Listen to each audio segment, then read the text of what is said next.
संध्याकाळी 7 वाजता आम्हाला काहीतरी चटपटीत खायची इच्छा झालेली, तर म्हटलेलं चला झटपट अशी भेळ बनवूया.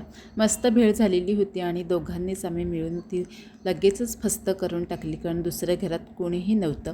अथांग गेलेला होता एका बड्डेला शुभम आणि समर्थ बरोबर, तर त्याला यायला वेळ होता आणि तुम्ही बघू शकता इथे तो आलेला होता.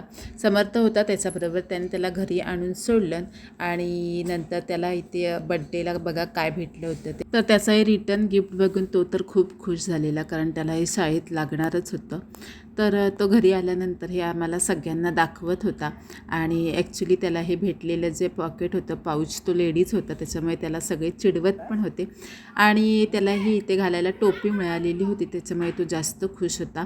आणि बघू इथे त्याच्या मित्रांची आणि त्याची म्हणजे त्याच्या दादांची त्याच्याबरोबर खूप अशी मस्ती चालू होती. ही अशी मस्ती दिवसभरच चालू होते.